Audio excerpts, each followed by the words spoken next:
If you're having trouble charging your phone or connecting to Apple CarPlay or Android Auto, it might be due to a faulty USB data port. In this video, I will show you how to replace the front USB port in this 4th generation Kia Sportage. Before we begin, for safety reasons, disconnect the negative terminal of the battery. To access the USB port, we will first have to remove the center console upper cover. And before we can remove this cover, we will have to take off the gear knob first. To remove the gear knob, we will first have to move the gear shifter into the neutral position. But how do you do it without the engine running? Simple. You take a flathead screwdriver and remove this cap labeled as shift lock release. Then press the giant white button inside and move the shifter to neutral. Next, you will have to remove the gear shift boot from the console. It can be a bit tricky as it is tightly seated. I have tried multiple methods and this is by far the easiest way. Insert a couple of plastic trim removal tools along the side of the boot space. Once they are in position, gently pry upward to start releasing the clips. Then work your way around the edges, lifting the boot evenly as each clip pops free. Once the boot is free from the console, grip the gear knob firmly with both hands and pull it straight upward. The knob is secured by internal clips, so it will not come off easily. Apply a steady, even pressure until it pops loose. Be careful not to hit yourself or any part of the interior when the knob releases, as it can come off suddenly. After removing the gear knob, you can move on to lifting of the center console upper cover. Start by getting a firm grip on the panel near the rear section, close to the armrest. Gently pull upward to begin releasing the clips underneath. Once the first section starts to lift, continue working your way forward along both sides of the console.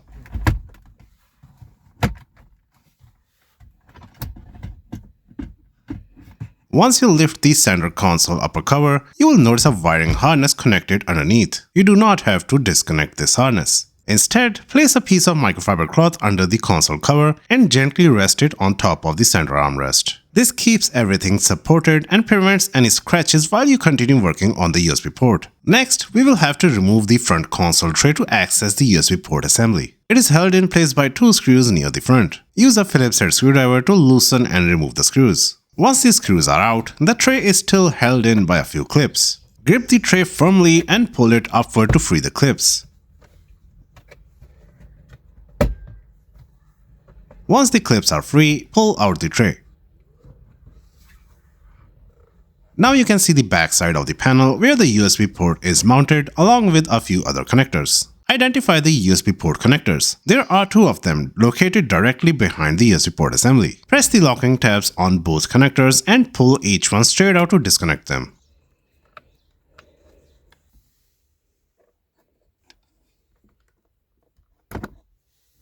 Now look for the small plastic hooks or tabs on the sides of the USB module that hold it in place. Take a flathead screwdriver and press the tab inward. You will need 2 flathead screwdrivers for this tab to press both tabs at the same time. To avoid damaging the wiring harness, it is best to completely remove the tray before replacing the USB port. Disconnect the larger connector on the back of the tray. Press the locking tab and pull it straight out. Now that we have the tray out of the vehicle, we can work on it safely and comfortably. Once the tabs on the USB port assembly are pressed in, gently push the USB port forward and it will slide out from the front of the panel.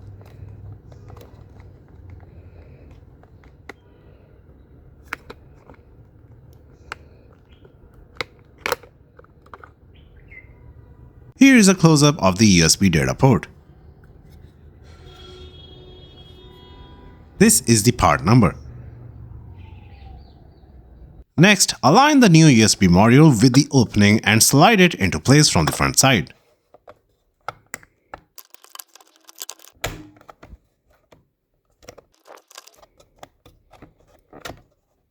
Make sure the hooks on both sides snap securely into position. Check that the port sits flush and does not move around.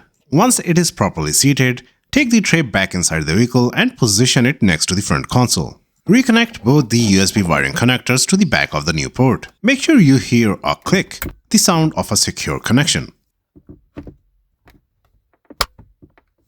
Also, reconnect the larger connector that you removed earlier. Next, reinstall the front console tray. Make sure to align it properly so the 3 clips line up with their slots. push the tray straight in until all the clips snap into place. And then reinstall the 2 screws you removed earlier to secure it firmly. Next, bring the center console panel back into position. Carefully align it over the clips. Then press down evenly across the panel until all the clips snap into place. Then slide the gear knob back onto the shifter shaft and press it straight down until it clicks into place.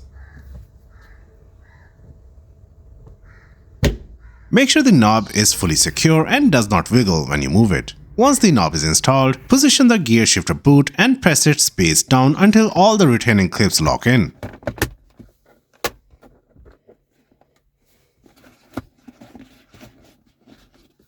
Finally, reconnect the negative battery terminal. Turn on the ignition and test the new USB port. Plug in your phone to confirm that it is charging. Also check if CarPlay and Android Auto are working properly. And that's how you replace the USB data port in a 4th generation Kia Sportage. If you found this video helpful, give it a like and consider subscribing to WeJoin for more DIY automotive videos. Thanks for watching.